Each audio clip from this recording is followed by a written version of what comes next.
Good afternoon, everyone, and thank you for joining us for this industry-sponsored webinar, Incorporating Renal Genetic Testing into My Practice. This webinar will be recorded and will be available on the RPA website under Education and listed on the e-learning page.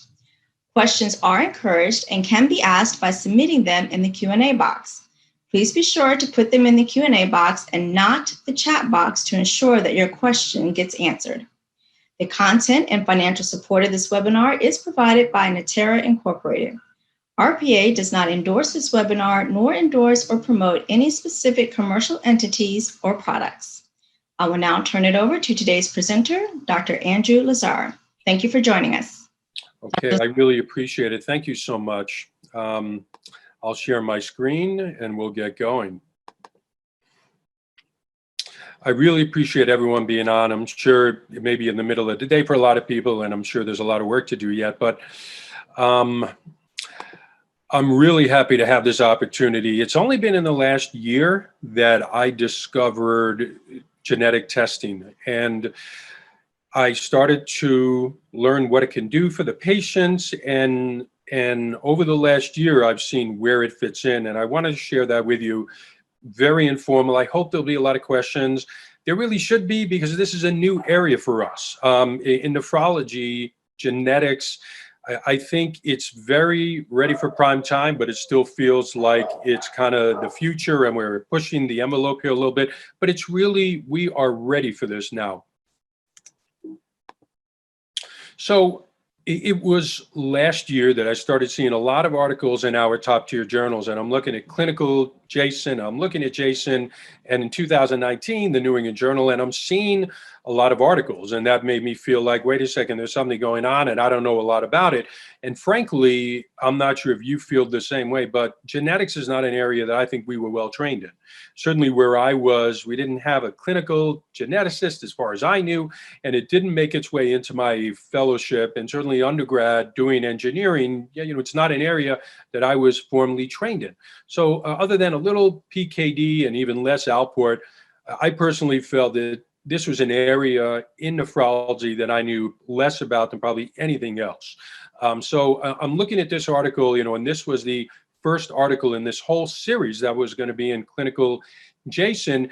And I was taken by Dr. Sampson out of Boston, writing here on the bottom that it's really incumbent upon us to get more comfortable with the notion of genetic testing and incorporating it and using it in our clinical toolbox based on the literature out there. So I started trying to read more. This was a nice article from this Irish group, and it helped me kind of frame, when you think about the genetic impact of diseases that we deal with, you can consider the upper left the most pure autosomal recessive disease. Take a cystic fibrosis. This is AR. You don't make a protein properly and you manifest disease. There's a lot of penetrance. The way lower right, trauma, there shouldn't be a lot of genetic play there.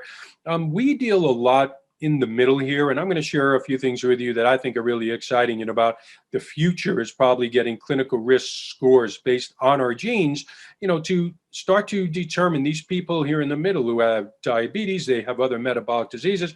Why is it some get so much worse than others, so yes, we work a lot here, in the middle, but we work more in this upper left than you think, with autosomal recessive, autosomal dominant, X-linked diseases that I think are things that we learn about in fellowship, that we knew for the board's day, and then we thought we didn't see. So we kind of forget about them, and but we see these cases. We just don't diagnose them. And that's something that I've learned personally now as I start to employ and use genetics in daily practice. So when you look at the latest US RDS, it's probably 15% prevalence of CKD in the US. The latest numbers are actually higher, but only about 10% are aware. And when you look at even CKD4 and worse, there's only about 57% are aware of their CKD4 and worse. And reading last year's US RDS 2020, about a third of those who start dialysis, incident dialysis patients, have never seen a nephrologist. So we see people late in the game. And when you look here on the right, when you consider the 2728 forms, the latest data, probably 13% or more are of unknown etiology. But when you really tease further and you consider that, and you consider all the people we throw into the hypertension basket, and maybe there are upwards of 30%, depending on which trials you look at, that we throw them, into that basket and say that's the cause of their kidney failure, and you consider the vascular causes, there's probably 40% or more, I'd say, when I look now at people in my dialysis, who are sitting on dialysis for whom we don't really know why. So I started to look out in the literature and say, what are the data on CKD of unknown etiology, and what are we missing in the CKD clinic? I like this article. This is a group out of Germany, 5,200 patients in their CKD clinic, probably, a lot like ours. And they looked specifically at what they were calling moderate CKD, GFRs 30 to 60, or you had to have significant proteinuria. And what they found, they had a group of physicians teasing through all of these patients to critically determine what they thought the etiology was of their CKD, and still, in that rigid way, 20% they really couldn't say. So 20% was sitting in their CKD clinic for whom they couldn't really say why they had CKD. Certainly some of whom are probably going to end up requiring dialysis, transplantation, So the more I'm looking at this, I don't want to be willing to say, I don't know. And is there another way, another tool in my toolbox that I can unearth some of this 20% or what I think, is probably higher, to make a diagnosis that can make impact? So you start looking at the literature, 2018 Annals of Internal Medicine, and this group out of Columbia, they looked in their CKD clinic, they looked at 344 patients, and they needed to have one of these three criteria: positive family history of CKD, a suspicion of genetic CKD, or unknown cause of CKD. Of the 344, 92 fit that criteria, one of those three. And they did a Renal-like test where they looked for genetic mutations that cause chronic kidney disease. And of 92 in the CKD clinic with one of those criteria, 22 of 92, 24% had some identifiable genetic disorder, I imagine most of which would not have been unearthed. Looking at X-linked outports, and you're going to hear that recurring theme that I'm looking back now and wondering how many dozens of outport cases I've missed, sadly, but the X-linked outports, AR outport, X-linked dent disease, Little syndrome, right? Gittleman's, that doesn't always present as only hypomagnesemia, hypo-K, can even present as FSGS, biopsy-wise.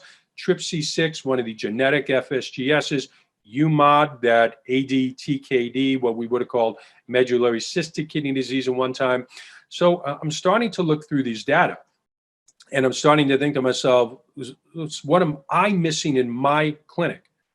And I'm thinking about these groups of people, my CKD of unknown etiology, when I really, if I'm being humble and really honest with myself, is a significant number, of the people who I see every day.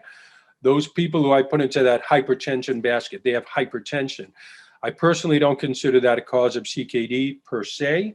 And what about those who have presented atypically?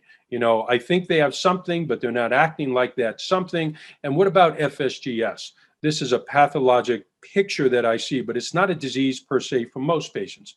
So what am I missing in my clinic? I'm starting to think about this as I'm seeing people. I see someone who I first met in March of 2018. Creatinine 1.88. He had seen about 5 other nephrologists, one other in Cleveland, but the others had actually been, he's from Scotland, and he's traveled a little bit with a Fortune 500 company. Back in 91, when he was at home, he had a biopsy because he had hematuria, proteinuria. He was told he had IgA. He was treated with fish oil. He was on lisinopril.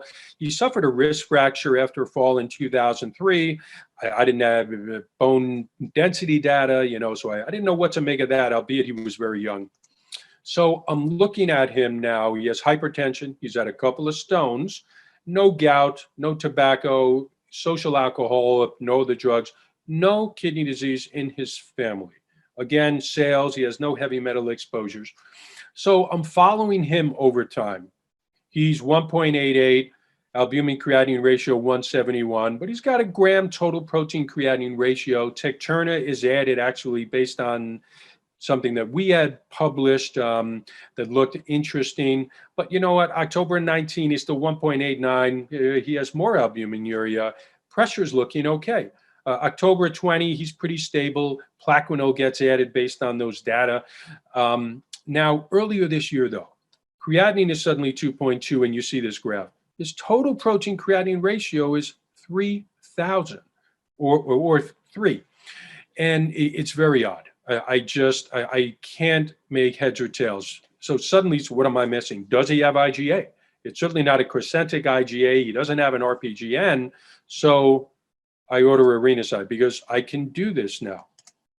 And lo and behold, this is what the test looks like. It came back dent disease. He has X-linked dent disease. So here I am, as are others, thinking he has IgA. And then I started looking, what could be the link maybe between IgA and dent? And does this seem like he would have dent with this much proteinuria? We don't see this all the time.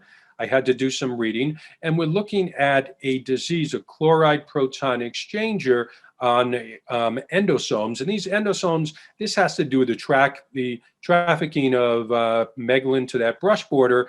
And without, you're going to have low molecular weight proteinuria. You're going to not reabsorb PTH properly. That's going to make its way distally. That's going to lead to that hypercalciuria, nephrolithiasis, and nephrocalcinosis. And frankly, I started looking back, and he did have nephrocalcinosis when I looked at the image myself. So, something that I hadn't really appreciated. Yes, I knew he had stones. But, all of this proteinuria, I looked through the literature, and indeed we know now that this particular exchanger is also on podocytes. It can account for this amount of protein in the urine. So suddenly, this changed what I would do. Certainly, Plaquenil I wanted to get rid of anyway because he had a history of a cardiac arrhythmia. I never really wanted to use that drug. And sodium restriction, thiazide diuretic, potassium citrate, and for his family, he has 2 sons. And I was able to tell him, with this being X-linked, this should pass them over. So I learned a lot in what's going on with this patient. How can I take care of not only him, but his family? And now we're looking at the SGLT2 inhibitors, looking at finerenone, which we have now. Is voclosporin something we ought to look at in terms of what it looks like that can do for podocytopathies based on early data? So I really felt suddenly, where does this fit in? It looks like there are a lot of patients who I see for whom I need to think about it. So what else am I missing? And I wanted to share with you kind of what's going on through my mind. And I'm talking to a colleague of mine at the Cleveland Clinic, and she was sharing a case that I wanted to share with you because these are the cases that we see all the time. 35-year-old man, creatinine 1.5, has proteinuria, but it's not nephrotic. The kidney biopsy is FSGS. Family history, sadly, father had died on dialysis at only 42 years old. But your patient or her patient, physical exam, a little edema, was really unremarkable otherwise. So the patient received corticosteroids, did not tolerate it, blood sugars went up, and other complications, got another immune suppressant, did not respond. You start thinking through these cases, which we all get, and you start looking at the KDIGO 2020 guidelines, and they start to say, think about genetic testing with FSGS early. Adult or ped patient with an FSGS lesion and a family history of CKD, you have to do genetic testing. Patients documented FSGS lesion with a syndrome, and now all patients with FSGS or persistent proteinuria before 25 years old. We've got to start thinking about genetic testing now that it is available to us. And in fact, when you look at the Toronto registry, probably the best FSGS registry for all comers, 11% had a genetic cause for their FSGS. Those with a family history, 28%.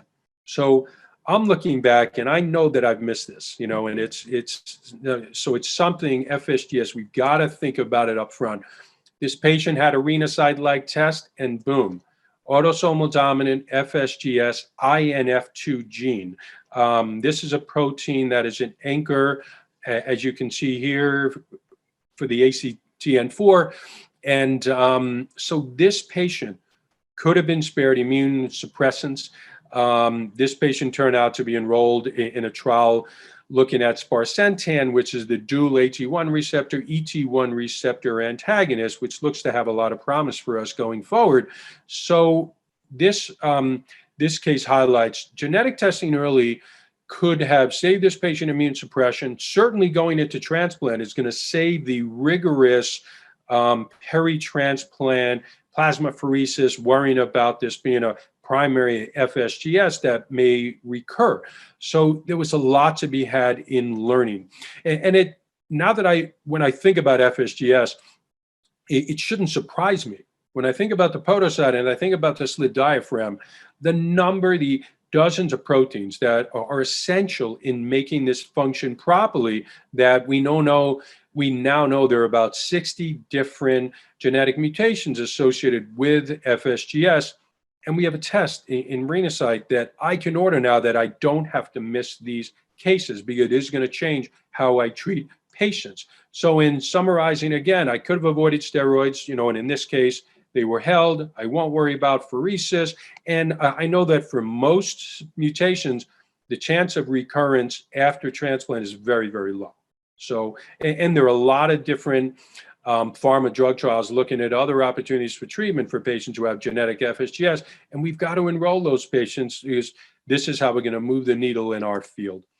And these are just the 2020 KDIGO update, not to beat a dead horse here, but likely primary FSGS, but they don't respond, consider genetic testing. And on the other side, you exclude secondary FSGS, so on and so forth.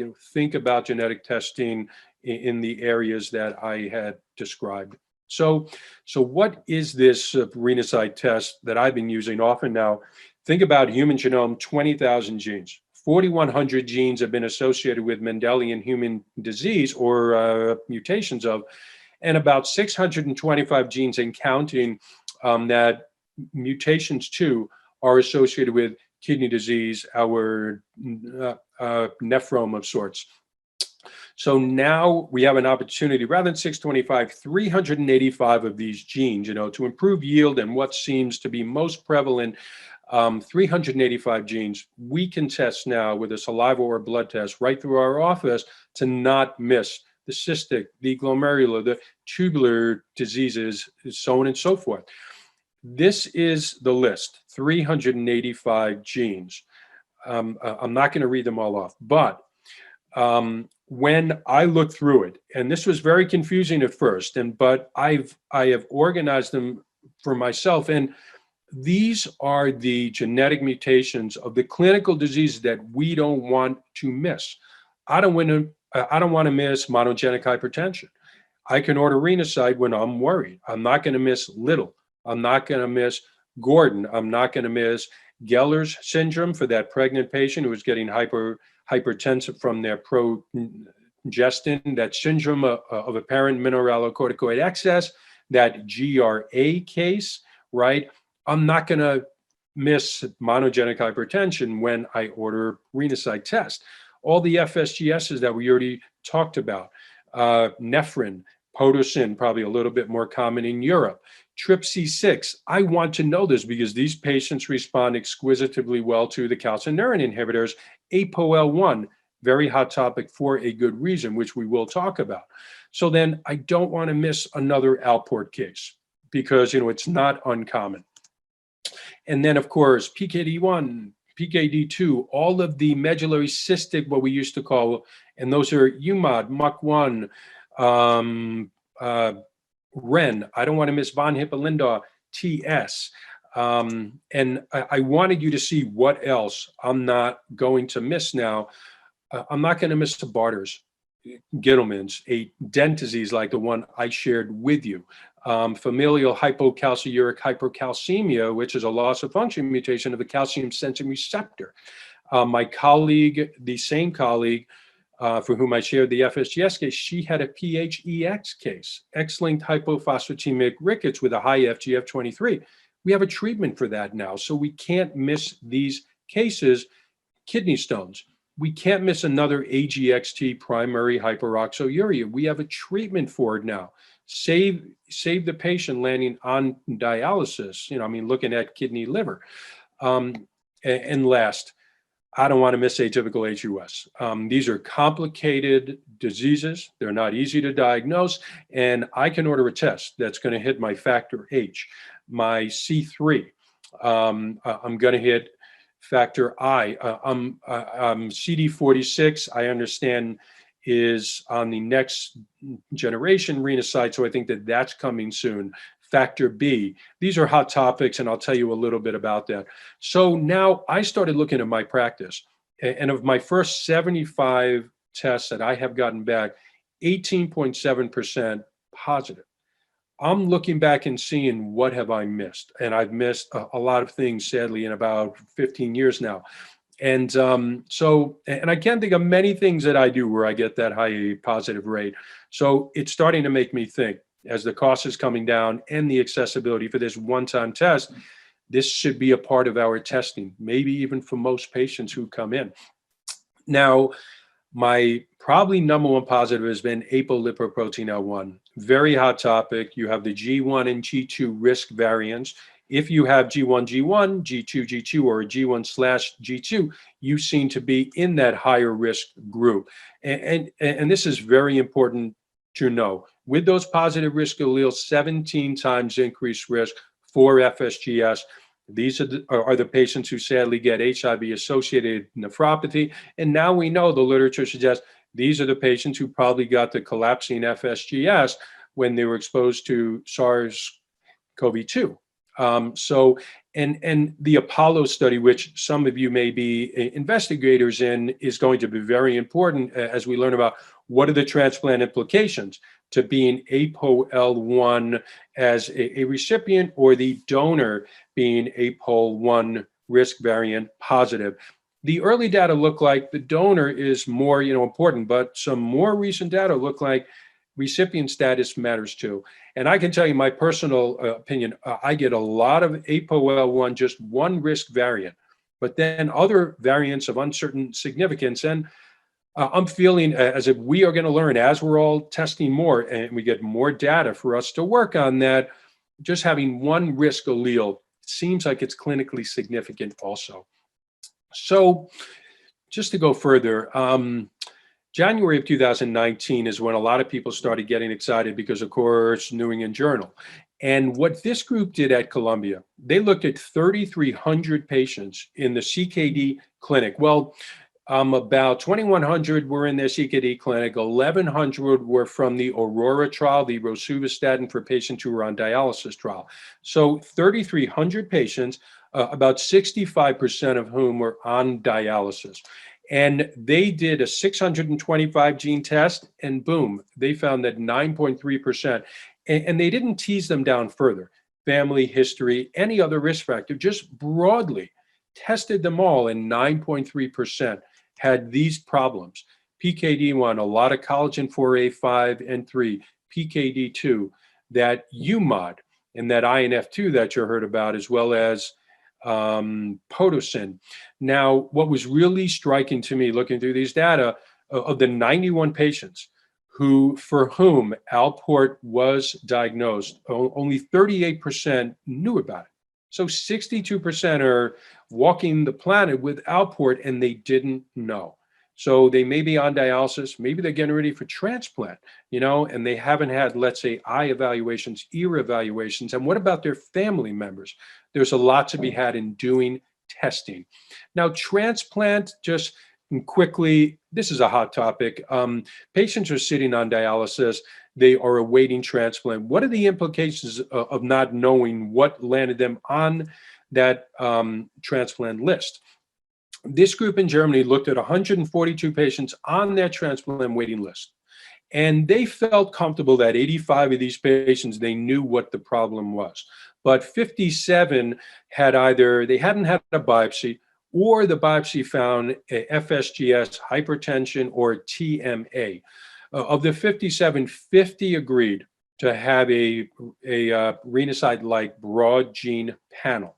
And what they found was that 6 of 50 had a mutation, and another 4 had a variant of uncertain significance. Really, in all, 20% had a genetic finding. And again, collagen 4, UMOD, like you can see down here, apolipoprotein L1, risk variants, and many of the others of these proteins that are important on that glomerular basement membrane podocyte. So these people are sitting on, they are awaiting transplant. And when you start, there are a lot more data that should be making us think again about our donors. And something came out of JAMA, and I think about 3 months ago. But I wanted to share this one with you from 2014. When you ask a donor to donate, their nephrectomy confers a several-fold risk for them of landing on dialysis. Now, albeit that is a relative risk. The absolute risk is still relatively small, but the relative risk is 9 times, and particularly for donors who are related to their recipients. This implies that the person sitting on dialysis and then their family member, there is a genetic component to why they are on dialysis. I can't think about having anyone go to transplant without themselves having genetic testing. We are about to embark on I hope, many-year journey of, a lot of expense also, to not do genetic testing for that person, awaiting transplant, and for the donors, to me, is ludicrous. I don't get it, based on the data that we now have.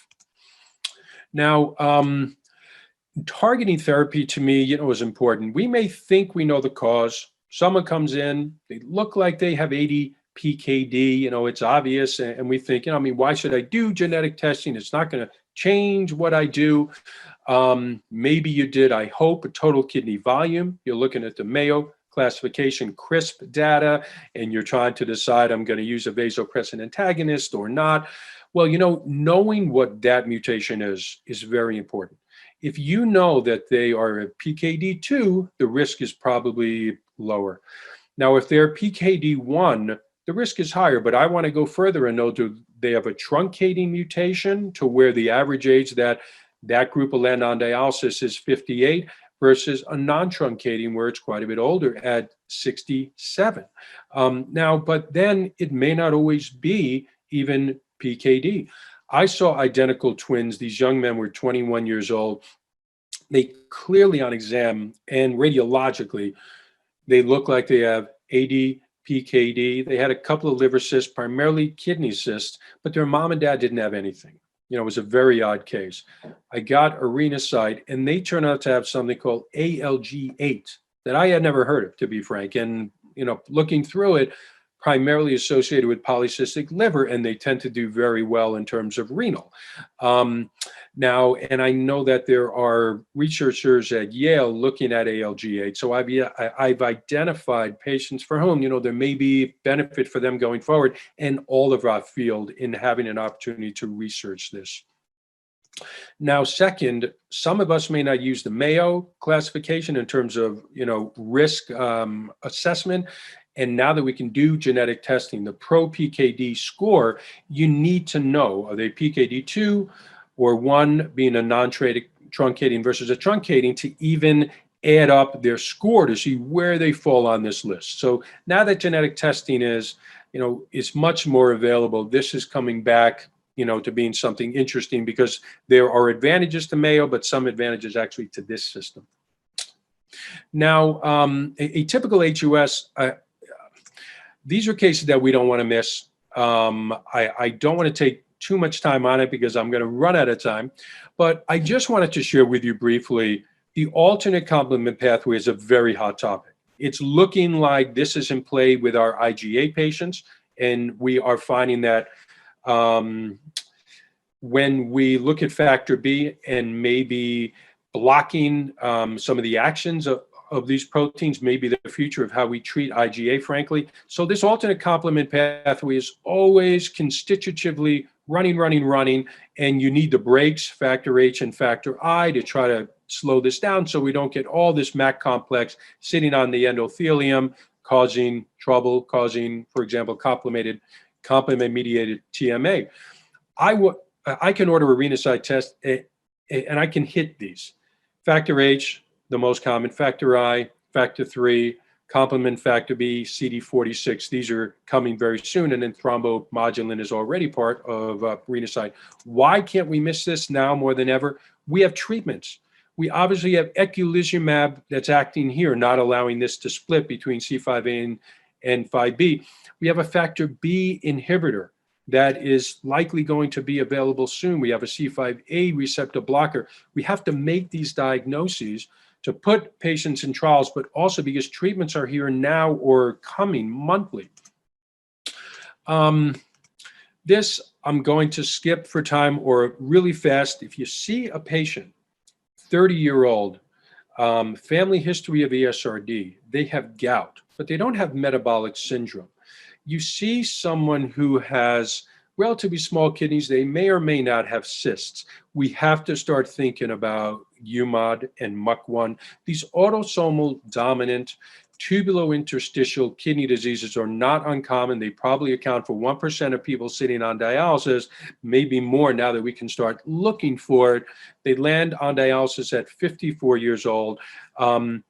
Greater than 50% have gout by the time they're 26 years old. So, you see gout, significant CKD. Think about doing Renal testing. You'll pick up UMOD. That MUC1 you can't pick up on Renal, but if you're thinking about it, let us know, please, because we can get the patient worked up for that problem, as well. And finishing up here, I wanted to share a few things with you that I read recently that I found fascinating. Our diabetic kidney disease patients, why is it that some do great and some don't? Some have an A1C of 6 and the blood pressure is great, and yet they have all the target organ damage, and yet other patients, they could have the A1Cs of 10 plus and they have terrible blood pressure, but they have no target organ damage. This was published, I think it was earlier this year or no, so it was late last year. A genome-wide association study, type 1 diabetics, they found that it was one locus on the alpha-3 chain of collagen 4. If you had a tyrosine in position 326, your biopsy looked great. You had an aspartic acid and you had diabetic nephropathy. These are the things that we are going to learn once we start doing genetic testing more often, and we have data for the clinical geneticists and the machine learning, so that we can start to help all of our patients, those who have diabetic kidney disease, so we can start saying this patient needs X and this patient needs Y. There are other fields, oncology, that are way ahead of us, and we have to catch up, so this is really our time. And last, in terms of clinical, I imagine a time based on data like these that were just published 1 year ago.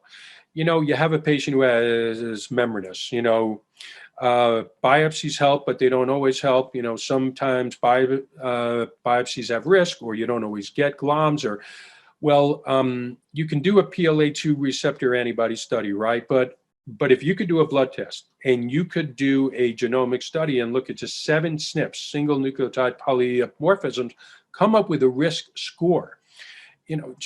Imagine that a PLA2 receptor antibody may have an ROC curve like this. Imagine a PLA2 receptor antibody plus the clinical risk score from doing a genetic test, an ROC curve that looks like this. It's not going to get better. This is our future, is being able to diagnose patients better, treat patients, get people in clinical trials. And from what I've shown you, I don't know that there's not a role for most patients who walk through my door when I consider accessibility and the cost dropping and the cost relative even to things I do all the time and I don't think about it. The echocardiograms, that could be a $3,000 test, but we don't think about it, and this test could be less. We have to start thinking about every day. So the practical parts that I wanted everyone to hear, patient leaves, I'm checking out, I have them fill out a form, just a small part on top, and they sign it. Natera has pre-populated a lot for me with my information. We put insurance info in, I fax it right to them, and they're kind of off to the races. The patient gets a box. I do primarily at home, where they get a box, buckle 10 swipes each side, they put it in, they send it back. About 3 to 4 weeks after they do that, I get that back and I have my report. I have an opportunity to talk to a genetic counselor. The patient has the same opportunity.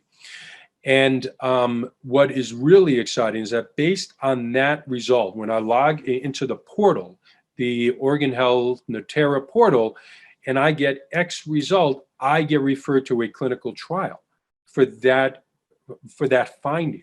So Natera, I'm pretty excited that they're really helping us get people into clinical trials, and it's great for patients, it's great for our field. And they do have a portal through which all the ordering can be done and all of the results gathering can be done rather than using paper, and that's really up to you. So I hope I didn't go too fast. I could talk about this topic kind of on and on, but please, I hope that you have questions. You see the website here that you can go to and you can send emails. I know that should you do that, you have an opportunity to get your first test, included or maybe free. But certainly you can reach out to your local rep also. So I'll stop there, and what can I answer?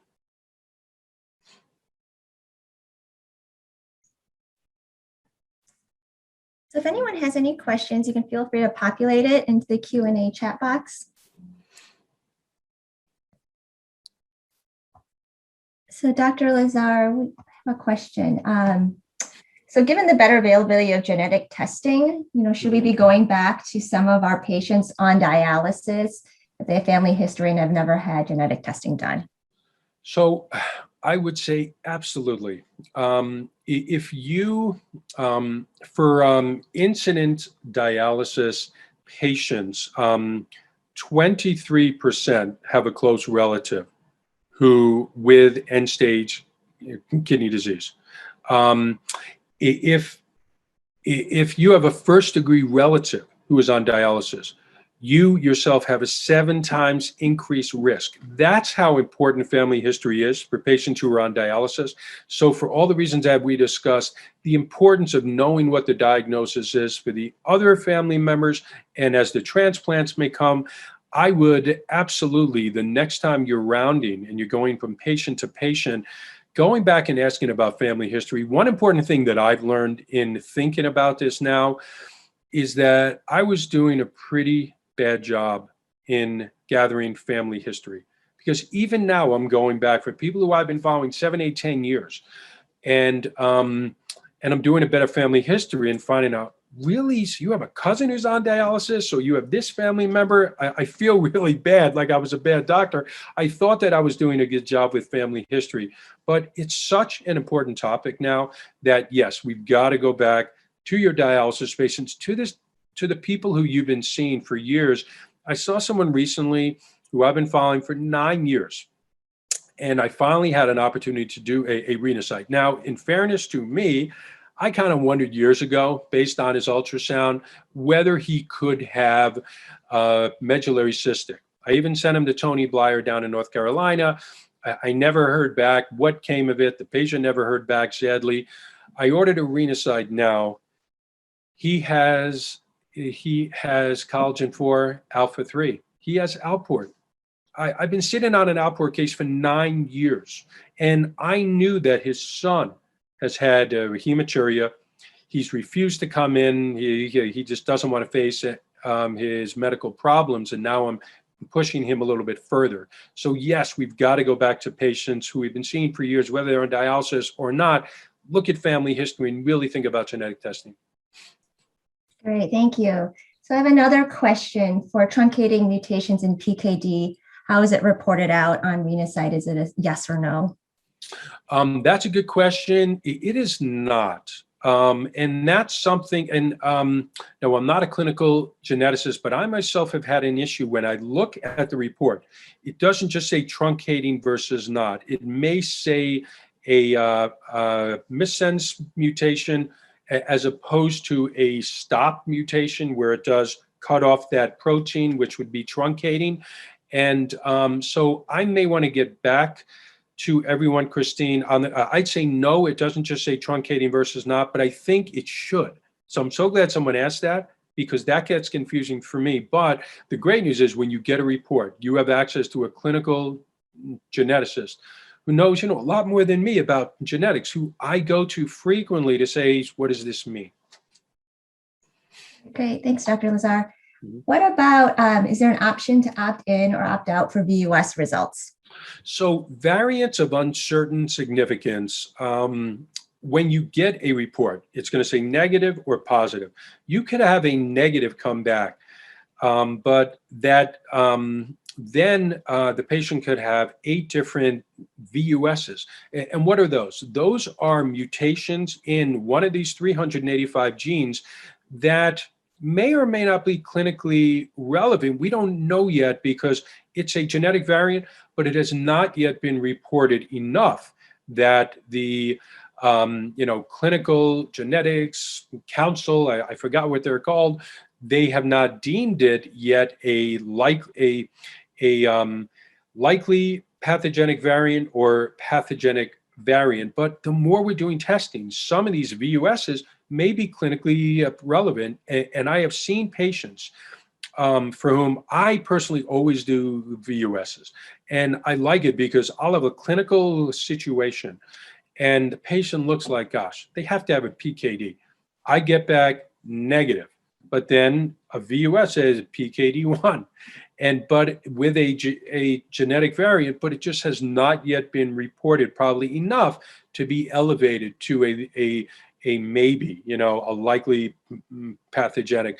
But this is another reason that it's really incumbent upon us to test our patients. We need more data so that it's going to make the reporting more and more powerful, because, a lot of these variants of uncertain significance will be elevated. And I'll say also that sometimes you may get a positive that ends up being downgraded to actually not being clinically significant. And that's important also, that Natera, they are always, looking at this living and breathing report, and you may get changes in it.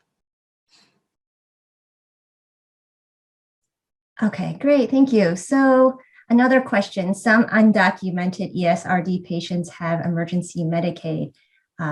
If Renasite's ordered by a nephrologist, will it be covered by Natera? Is there any compassionate program run by Natera to cover those patients without any cost? And that's a great question. I'm not a Natera salesperson, so I think that one of the Natera people can answer that better than me. But in my experience, because I'm very sensitive to the cost, and I don't want to order things not only to the patient, but to the system, we have to think about cost. But, again, I've started looking at cost of a one-time test like this, and I'm getting the notion, as to what, as to what the cost probably looks like it's going to be. And I'm finding that it may be less than at many centers me ordering an echocardiogram, and much less than doing a renal biopsy for that matter. Certainly not that we shouldn't be doing biopsies, but we certainly, in my opinion, should not be doing a biopsy ever without genetic testing too. But it's my understanding that Medicare and Medicaid patients are getting it for free as of now. With insurance, with those who have commercial insurance, I always make sure that the patient does not do the test until we know what they would be charged. And I've had patients for whom it looked like it may be $299, $299, not insignificant to a lot of patients, but that based on their income, it's gone down to $99 or zero.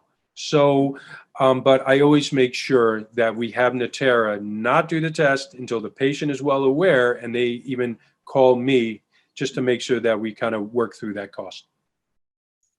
Yeah, I'll just add to that you're right, Dr. Lazar, for patients right now who are have government insurance, there's no out-of-pocket cost if they have Medicare, Medicaid.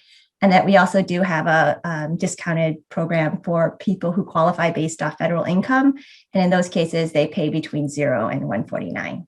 Oh, good. Good. Yeah. So I'll have, it looks like we might have time for one more question here. To ask about patient counseling. So, how do you handle patient counseling? What do you do versus what do you rely on Natera to do? So that's a great question. I probably don't lean on Natera nearly enough, because when I have, the counselors are so strong, helping me, but also patients. So I have had situations. I had a patient recently who was at dialysis, was not my patient, but is in my unit, who was very young. I got a Renal, turned out to be an X-linked Alport's case. And then certainly needed other testing, vision, ears, vision, hearing. But then in getting his family history, he has 2 sisters who have sons. And I'm just thinking, I have to take care of his family, not just him, and I think we're trying to learn as to what our responsibility is. I think we all have to decide on our own just how far we want to go, so to speak. But, I hope so. I have tried to work with Natera to try to sort out those responsibilities, you know what I mean, in terms of the family testing, and I think Natera consider that's very important, and they're kind of working on that.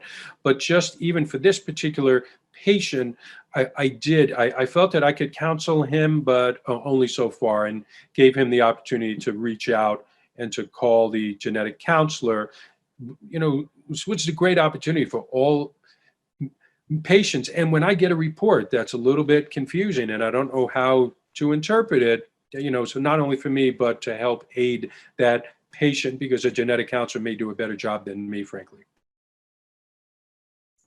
All right, thank you, Dr. Lazar. So I don't see any more questions coming in, but want to thank you as well as the RPA for hosting this webinar for Natera and for helping everyone learn a little bit more about the Renal test. Good. I really appreciate it. RPA is great, and being involved in, being a private practice person, I think RPA is so supportive of us, and, to have the opportunity to, kind of share in a private practice setting, what I do with a test like this, that I think is really advancing my practice, I really appreciate the opportunity. Thank you.